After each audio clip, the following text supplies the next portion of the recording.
Indonesia faces a serious problem: tax evasion.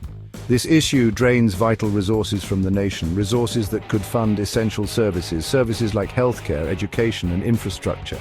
The government loses billions of rupiah each year. This loss hinders economic growth and development. It's time to address this challenge head-on. The consequences of tax evasion are far-reaching.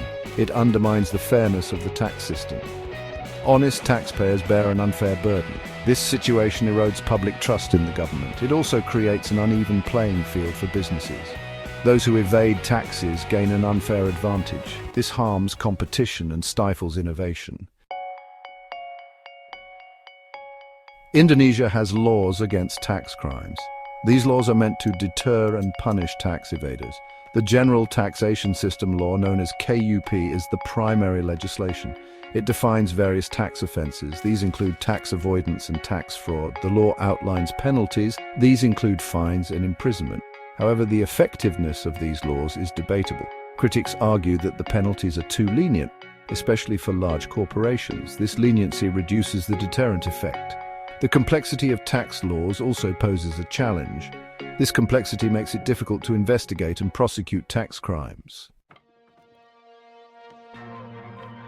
The existing legal framework has loopholes. These loopholes are exploited by sophisticated tax evaders. One loophole is the use of tax havens. These are countries with low or no taxes. Individuals and corporations hide their wealth in these havens. This makes it difficult for Indonesian authorities to track and tax them. Another limitation is the lack of coordination among agencies. Tax authorities, law enforcement and financial institutions need to work together. They need to share information and resources. Improved coordination would strengthen the enforcement of tax laws. One solution is to reclassify tax crimes, treat them as corruption.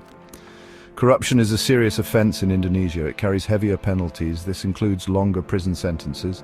This reclassification would send a strong message. Treating tax evasion as corruption would deter potential offenders. It would also provide law enforcement with more tools.